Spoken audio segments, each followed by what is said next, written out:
these right here, this is what you need in order to have the happiest lilac blooms.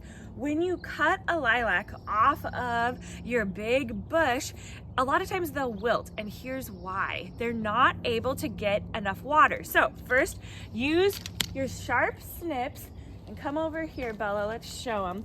What I'm gonna do is I'm going down all the way. Can you see where I'm cutting? Yes. There is a nub right here, and I'm cutting right above that nub. And the reason why I'm specific about where I cut it is because we're essentially trimming our bush and deadheading it as we cut the blooms off.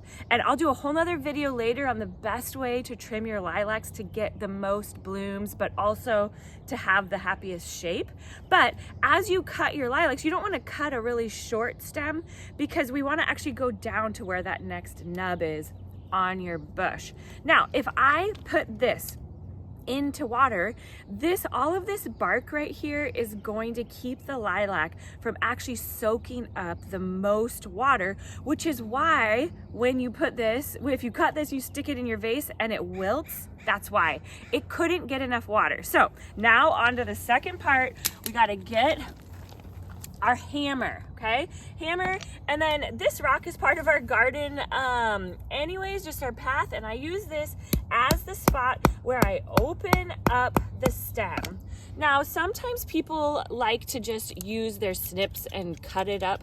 I find that to be a little bit tricky. Instead, what I do is I use the hammer, bust it open, and you can even cut off this bark.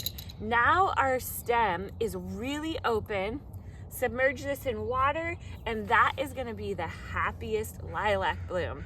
Now there is a trick to the best time to prune your lilac, and it's actually going to be as soon as all of our blooms fade.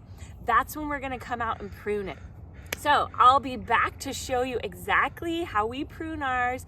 We have a really, really old lilac, and it was crazy tall and out of shape when we moved into our house. And little by little, every year we get it down to this really manageable size. Look at this. I can reach all of the blooms, and we prune it really specifically so that we get the most bloom heads as possible all around the bush, not just at the tippy top.